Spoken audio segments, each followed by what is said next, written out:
Hi, everybody. Thanks for joining us. For those of you who don't know me, my name is Peter Llewellyn and I run the services at MedCommsNetworking.com. So that's information services resources for people who work in and around medical communications, medical education, medical publishing, and the associated businesses. I've done quite a lot over the years trying to support MedComms freelancers specifically. Today, we're running a series of sessions about freelancing life. And you can find my service at medcommsworkbook.com if you want to go and look at what I'm doing there. But more generally, I try and champion freelancers. I try and encourage them to talk to each other, and I try and provide some support and education and information sharing opportunities and so on. This session, we're going to have a little Q&A session with two very well-known, at least I think they're probably quite well known in MedComms and freelancing services, Eleanor and Vicky, and have a lot of experience between them in terms of not just freelancing themselves, but in guiding other people around the business of freelancing. So where should we start? Eleanor, I'm going to ask you to start and just very quickly tell us who you are and what how have you got to where you are today, sort of thing. Sure. Thank you, Peter. So I am Eleanor Steele and I work as the MedComms Mentor. I've been in MedComms since 2004 and I've been freelance since 2018 and providing training and mentoring for medical writers as the MedComms Mentor since 2020. So when we're thinking about freelancing, I'm able to look at it from two different angles because I started off in agencies and I was leading teams within those agencies and often the person who was booking freelancers, selecting who we were going to be working with and negotiating with them in terms of contracts and rates, assigning work to them and reviewing their work when it came back. And I have also worked as a freelancer, so kind of on the other side of the fence, working as a freelance scientific director originally before I started my business as the MedComms Mentor. So that's kind of a little snapshot of me. So over to you, Vicky. Yeah, hi, nice to be here. Thanks for the invite, Peter. So up until around 8 years ago, I was a principal investigator in academia. And somewhere along the line, I decided that actually I enjoyed communicating the science more than actually doing the research itself.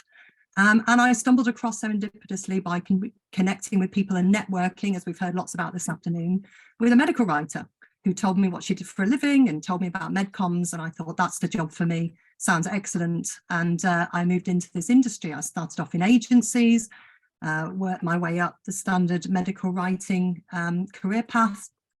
And then I ended up working at Novartis, pharma company, in a similar role as scientific writer, and got promotion to being a people manager and was managing a writing team focusing on oncology, on the oncology portfolio at Novartis. And up until this year, I decided to leave Novartis for more flexibility, as we've heard about in freelancing, and became a freelancer myself. So I'm a bit more new to freelancing, although I have done a little bit in the past before I joined Novartis. But so, yeah, I've probably got a couple of years of freelancing experience under my belt to date. I also run a blog, for those of you who don't know, Biomed Badass. It focuses on helping people break into the pharma industry and wider pharma industry careers, as well as medical writing. And so we're focused on aspiring medical writers and also people who are thinking about breaking into freelancing. We've got lots of free resources there. So if you're interested in signing up, I will put a link in the chat, and you will get a regular update newsletter that I give out weekly. I think that kind of sums up my background. That's brilliant. That's brilliant. We just needed to sort of put some context on this. Why should anyone be listening to us or listening to you guys? So thank you very much for that. We're gonna talk our way through or around 4 questions that have sort of come out as themes from previous meetings, and we're going to take some questions hopefully from the audience. So if you're in the audience, please do use those chat boxes. Okay. And I want to start with what I think is quite an interesting question. We've had a question come in about the sorts of people who can become medical writer freelancers. Okay, I'm actually going to ignore that question, and I'm going to go for a different take on that and ask you to talk about who shouldn't become a freelancer in MedComms. And I think there's an interesting discussion around that. So I'm going to see where this one leads us. Who wants us to kick off? Eleanor, you were nodding away, so go on, talk to that one for a moment. Okay, so I think it somewhat depends on what type of freelancing you're interested in. But if you are looking to be a medical writer, or really any role within traditional MedComms freelancing, then I think you need agency experience. And that's because the MedComms type of work is different from anything else, really. One of the main things for medical writers is that as people working within MedComms, we are writing for audiences that we are not part of. So people coming from academia will be writing for the audience that they belong to when they are doing their research. But it's a very different kettle of fish when you're writing for an audience that you are outside of. And the types of work that we do are so much broader than the kind of things that you might do within academia or even academic publishing. And so if you don't understand what the types of projects are, and you don't understand the processes that are used within agencies, then you will find yourself in sort of difficult times, I would think. And I know from the perspective of somebody booking freelancers and deciding who to work with, if people didn't have agency experience, then I would not work with them, really. Okay, I think it's an interesting discussion, and it can get people a little bit hot under the collar, yeah. And we all know people who haven't got industry experience, or who are very good freelancers, and so on and so forth. So, accepting all those caveats, but I do meet quite a few. Let's use a stereotypical postdoc with a number of publications behind them, sort of thing. They expect to be able to pick up work very easily in MedComms, and it's proven to be rather more difficult. So I think this is an important point to just talk about. But you made an important point also there, Ellen. I mean, we talk about MedComms, and we all differ on what we mean by MedComms. You know, and medical writing, to take that example, is a very broad spectrum of activity, sort of thing. But today we are talking about MedComms, so let's keep with the specialist sort of business. Vicky, have you got any views on this? I mean, you've got some industry background. How important do you think it is to you? Yeah, I mean, I actually agree with what Eleanor's saying. And I'd say that from two perspectives. Like Eleanor, I was hiring freelancers at Novartis, and we would be looking for people with experience. And I'm also a freelancer myself. And I would feel completely out of my depth if I was taking on projects that I had no idea about. And that's really because I'd written tons of publications before I became a MedComms writer, but I knew nothing about the process about writing for the pharma industry in their publication process and their SOPs, which I picked up through my agency experience, through working in big pharma. And I think without that compliance understanding, that compliance piece and the regulatory piece of my training, I would feel completely out of my depth. And I think it goes beyond just finding your first client. It goes into, you know, business growth and maintaining clients and being able to find people, because obviously your reputation precedes you. And if you don't know what you're talking about and you're struggling with a project, it might end abruptly and then you're struggling to find something else. Whereas I think it was being mentioned in previous parts of this talk today that often a client will come to you with more work if what you're putting forward is, you know, sounds credible, is credible, and, you know, is delivering for them. And it would be very difficult to do, I think, without some basic training, some understanding, particularly of that compliance piece and the regulation around that. I think it would be incredibly challenging. So yeah, that would be my stance on it. But I would say that because that's the background I've come from, and equally I have met people who have managed, you know, to build flourishing freelance careers without that background. And I'm intrigued as to how they've achieved that, but obviously they have learned just through doing. But I wonder how difficult it was to start their business and keep that growth going. I suspect it was quite a struggle, at least in the first few years. I also wonder whether they are very focused on specific types of projects that they had previously done. So I think it's probably less of a stretch to go from writing papers and things in academia to writing papers in a MedComms environment, although I do think there are big differences and challenges, especially in terms of the guidelines and things, as you said. But publications is just the tip of the iceberg. There are so many other types of project that are very, very common in MedComms that you just haven't heard of if you're not within the industry. I mean, even really going to the point, sorry, I didn't mean to overspeak there, Peter, but even going to the point of doing a publication, the first step would be a kickoff call. You don't do those typically in academia often. So where would you start with that? It would be very challenging, I suspect. I think so. And it's interesting seeing a couple of the comments that are coming in. I mean, the simple answer that I'm going to give, because people are saying, how do we get the experience? How do we be a freelancer without experience? I mean, the point we're making that if you take specialist MedComms work, that in many cases, there isn't an option. You have to go into an agency and get some experience. I mean, there's a couple of things in there. One is, I personally think you've got to be a little bit careful with going and doing an online course and thinking you can do MedComms freelancing. You can learn a certain amount, but it's not the same as working in the agency. But there's a spectrum of activity, and that's important that people understand. So we're being, I think I'm certainly trying to be a little bit careful how I'm saying this, because there are people out there who are going, of course I can be a freelancer without going to an agency, but I think it's difficult.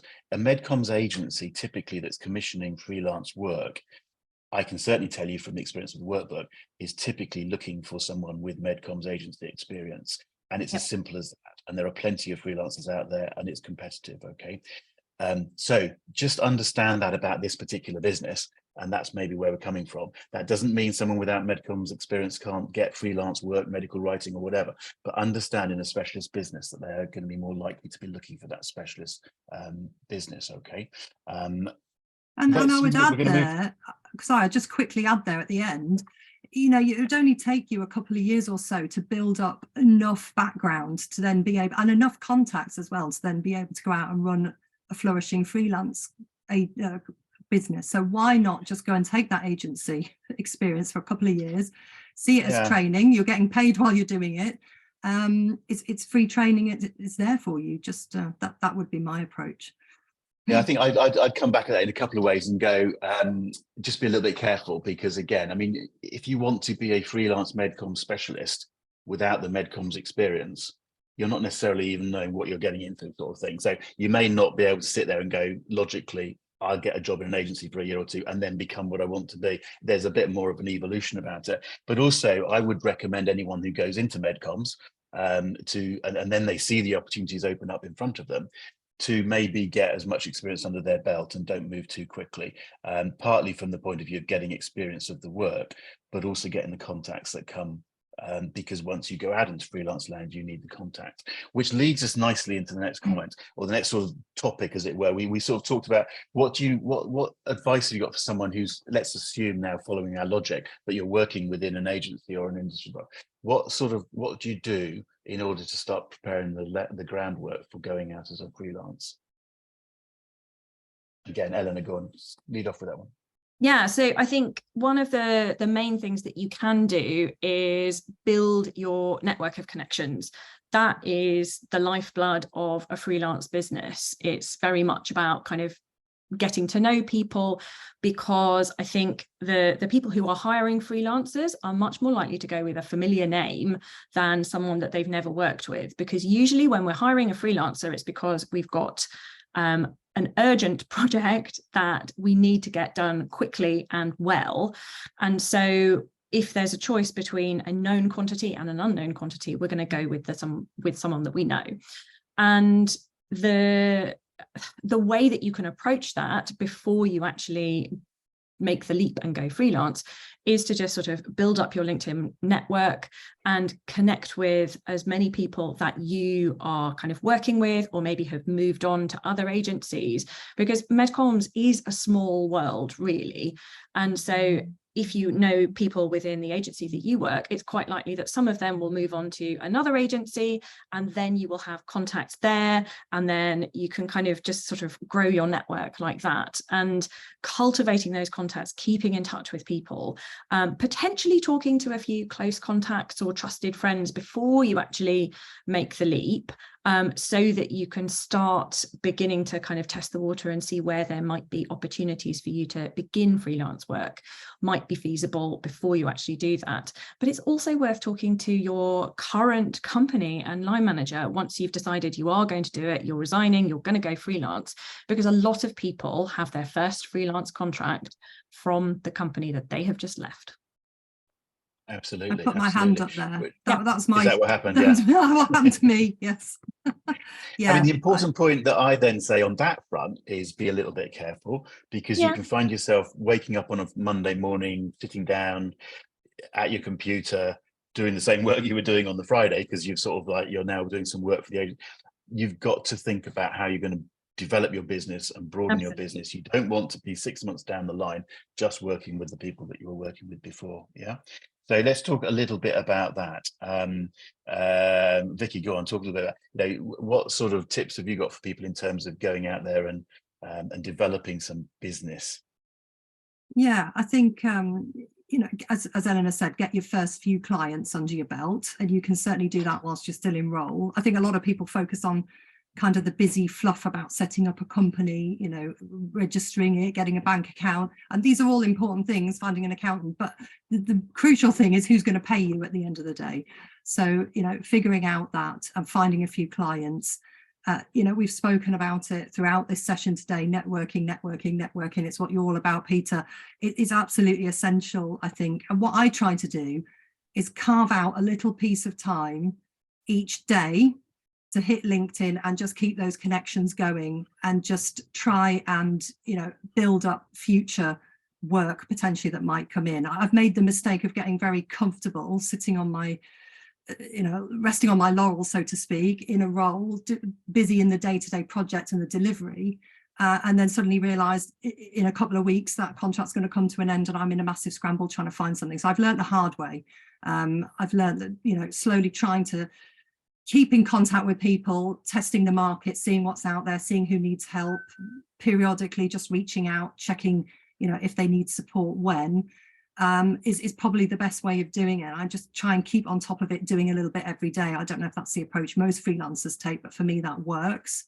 You can get into a bit of hot water where you try and commit to too much. That's also a pitfall, where you say yes to everything, and suddenly there's not enough time in the day to deliver it all. And you've got to be very careful there, because, as I said before, quality is essential. Your reputation precedes you. Without that reputation, it's very difficult, I think, to find that work organically, which is the way I do it. And so I think, you have to learn that kind of level of management as well as to what you can do. And there will be periods where it gets very busy because project timelines shift and move around and you're doing a bit of juggling. But that's the same when you're in-house as well, to some extent. But the problem you've got as a freelancer is you haven't got team members to fall back on, should you need that support. So yeah, you just have to be a little bit difficult. I think those would be my major take homes of what I've learned over the years of freelancing. Yeah, I think it's also that ability. Oh, go on. You speak, Eleanor. Go on. Well, yeah, actually, because what I was going to say is plugging you and all of the things that you do. So signing up to the MedComms workbook, that is a great way of hearing about things that you wouldn't necessarily have heard about otherwise.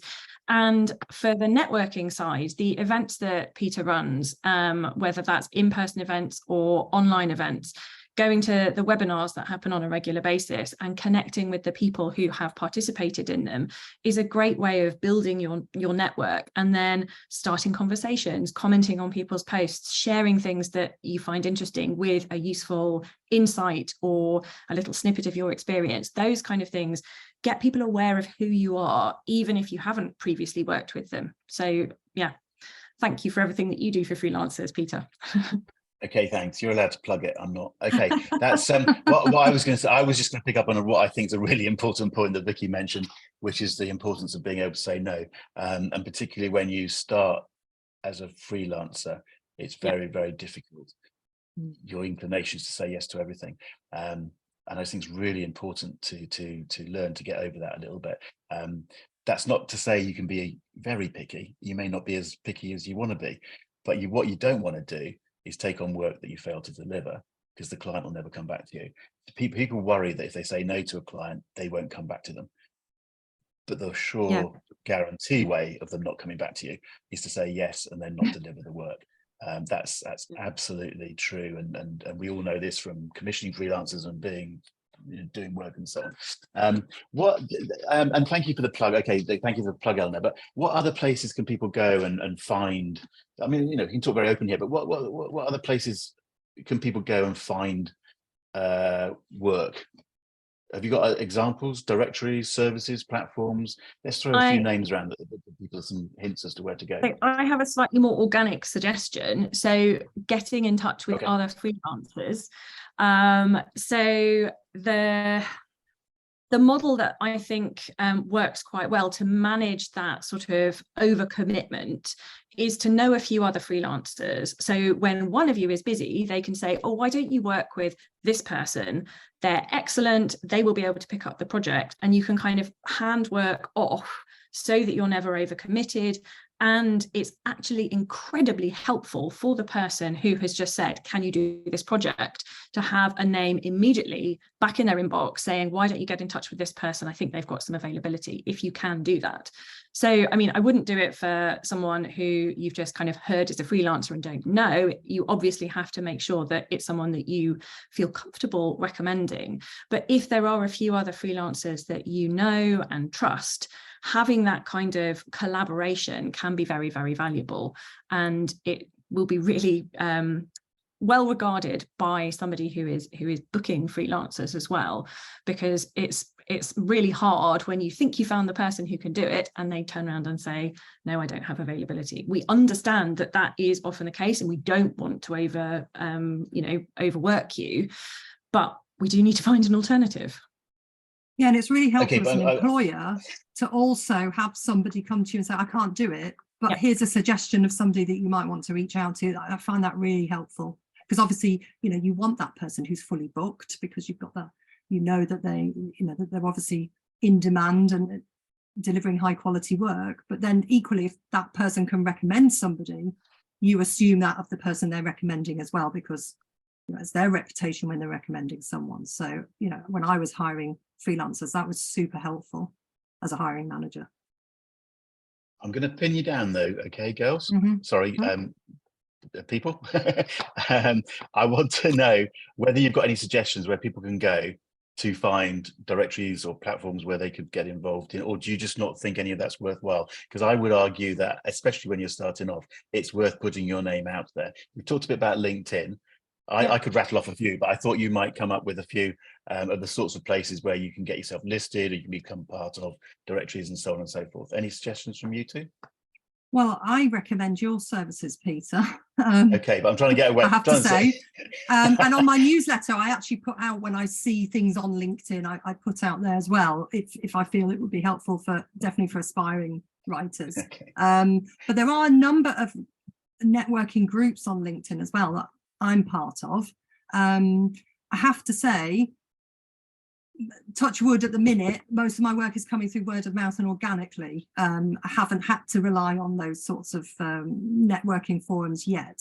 But, I'm seeing what's out there. I'm keeping in contact with people. I'm hedging my bets. The more the merrier. And there are several groups on LinkedIn that I think are good to join.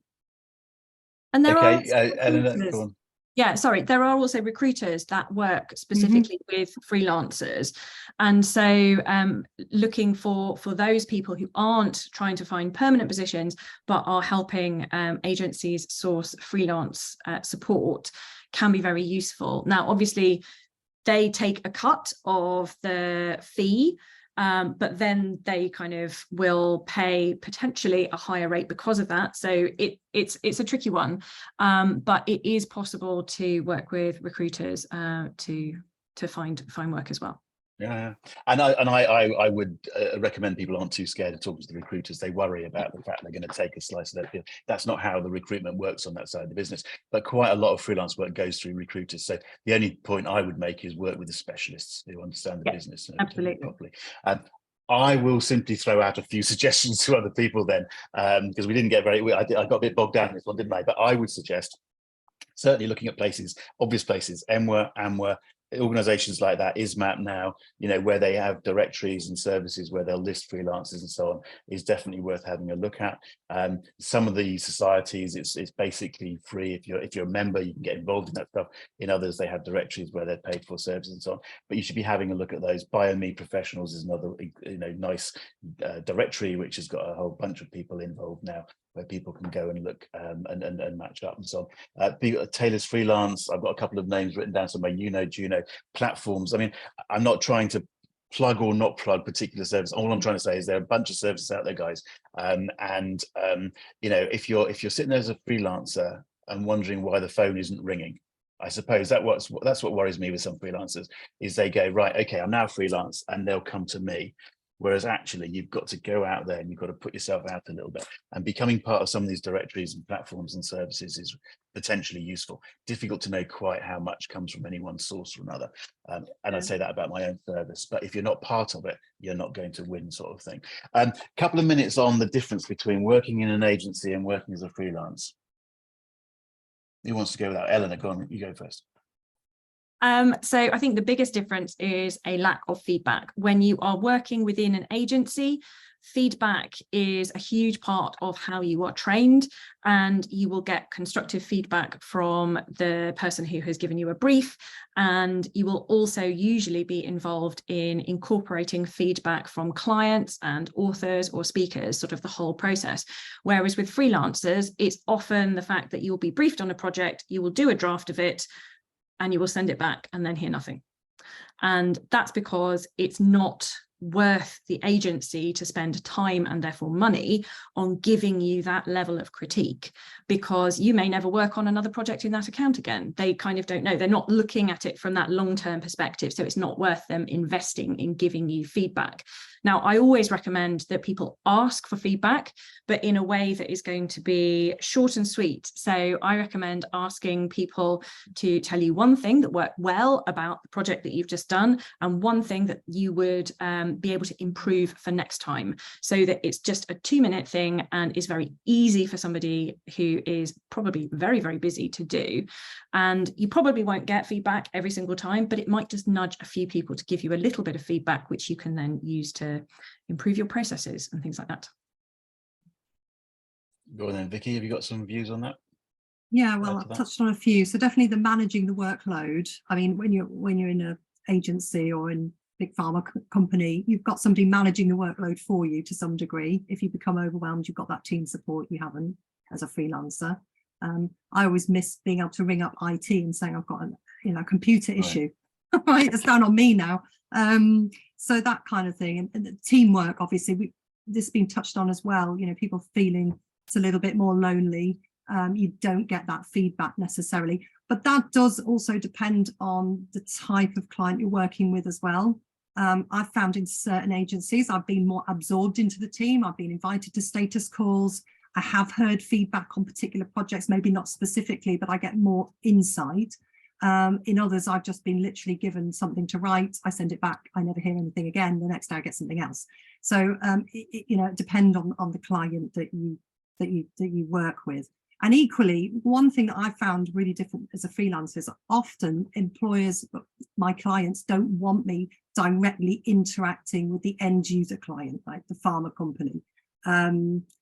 I've had a couple of projects where I have been involved, but I'd say it's more rare. Whereas when I was in-house, I was in front of the client pretty much every other day.